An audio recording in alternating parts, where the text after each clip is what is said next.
আমি আর বিচার করছি। গ্রামে একটা লোক, বুড়ো লোক আছে, হিন্দু মুসলিম উভয় ধরে রাখছে কোনো একটা, তাকে ম্যাগনেট চাচা বলে এলাকার ছেলেরা রাগায়। কি বলে? ম্যাগনেট চাচা। আর ও বুড়ো লোকটা ম্যাগনেট চাচা শুনলেই রেগে যায় আর গালিগালাজ করে। তো একদিন সকালবেলা ঘুম থেকে উঠে ও চায়ের দোকানে যাচ্ছে। ওরই ভাইপো পেছন দিক থেকে গিয়ে বলছে, ম্যাগনেট চাচা আসসালামু আলাইকুম। যেই বলেছে মা মাসি কিছু আর বাদ দেয়, সব উদ্ধার করে দিয়েছে। ও চায়ের দোকানে বসে মনটা খুব খারাপ। ওই সমবয়স্ক একজন বুড়ো লোক এসে বলছে, কি রে তোর বাজার ডাউন নাকি? বলিস না, মন্নাপুরে একটা ক্লাব হয়েছে, এখানে কেউ মানুষের বাচ্চা নেই। বলে ভাই কেন, কি হয়েছে বললাম? ওই ক্লাবের সভাপতি সেক্রেটারি কে জানিস? কে? তোর বেটা।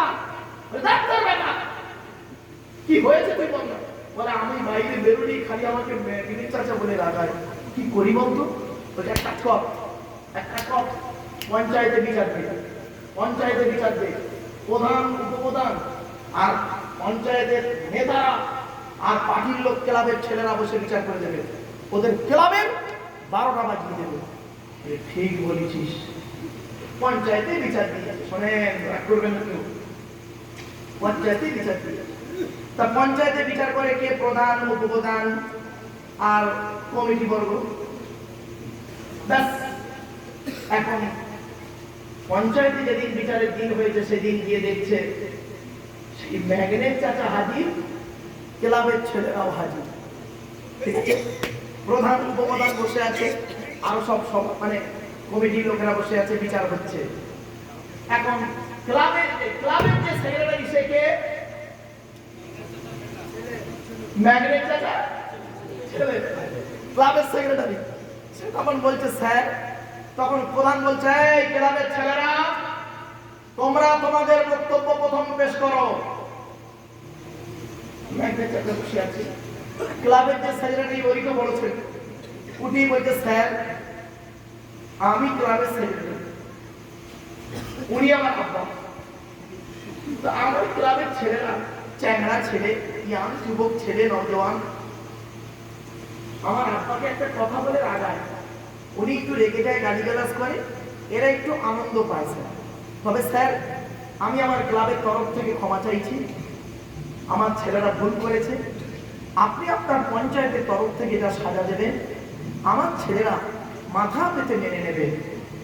পঞ্চায়েতের প্রধান দেখলো সত্যি, তাহলে বিচার করতে গেলে বাদী বিবাদীর কথা উভয় শুনতে হয়, ঠিক আছে? ঠিক বললো, ঠিক আছে শোনো, আমরা এই যে বিচারে বসেছি, ক্লাবের ছেলেদের সব কথা আমরা শুনলাম, তাই তো?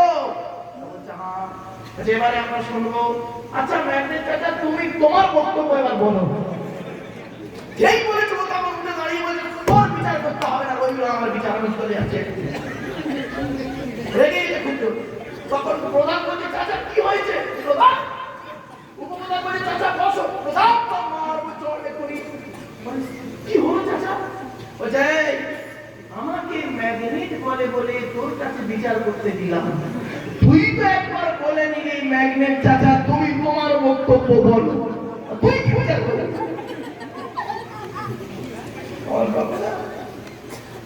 আয়াত আছে পেছনে, ওয়াইন তাইফাতানি মিনাল মুমিনিনা তাতালু।